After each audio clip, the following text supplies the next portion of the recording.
नमस्कार, आप सभी का फिर से एक बार स्वागत है अमन मोटिवेशनल यूट्यूब चैनल पर। और आज हम बात करने वाले हैं अभ्यास के ऊपर। जीवन में दोस्तों अभ्यास बहुत जरूरी होता है। इसी के आधारित मैं कहानी आपको सुनाता हूँ। एक बार की बात है, एक आश्रम में बहुत सारे छात्र पढ़ा करते थे, ठीक है। वहाँ पर बहुत सारे छात्र डेली अभ्यास किया करते थे, लेकिन उसमें एक बालक था, थोड़ी उसकी मंद बुद्धि थी। उसका नाम था वरदराज। वरदराज बहुत ही पढ़ने में बहुत ही मंद बुद्धि था और उसके सारे दोस्त पढ़ कर आगे पास हो गए, लेकिन वह हमेशा फेल हो जाता था। एक ही कक्षा में उसने कई बार एग्जाम परीक्षाएं जीवन में दी, लेकिन वो पास हो ही नहीं पाया। एक बार उसके जो गुरुकुल के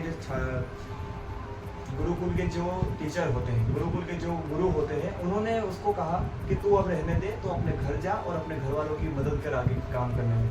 तो वरदराज ने हार मानकर वह अपने घर चला गया। जैसे ही वो अपने घर गया तो घर के रास्ते में जाते जाते उसको प्यास लगने लगी।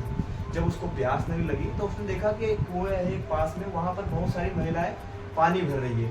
तो वो प्यास के इच्छा में कुएं के पास गया। अब जो कुएं के पास वो गया तो वहां जाकर उसने देखा कि पत्थर के ऊपर एक निशान पड़ा हुआ है। तो वरदराज ने उस महिलाओं से पूछा कि ये जो यहाँ पर निशान पड़ा हुआ है ये कैसे पड़ गया। तो महिलाओं ने उत्तर दिया कि बेटा ये निशान ऐसे नहीं पड़ा है, जब बार बार कोमल रस्सी इस पत्थर के ऊपर आती जाती रहती है तो ये उसी कारण निशान पड़ गया है।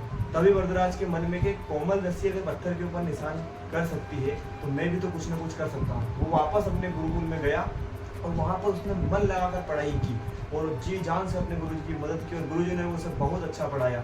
और थोड़े समय के पश्चात उसने जो अपनी कक्षा में उत्तीर्ण किया और अपने जीवन में धीरे धीरे वो आगे बढ़ता था। तो कहानी का छोटा सारांश ये है कि जीवन में अभ्यास बहुत जरूरी होता है।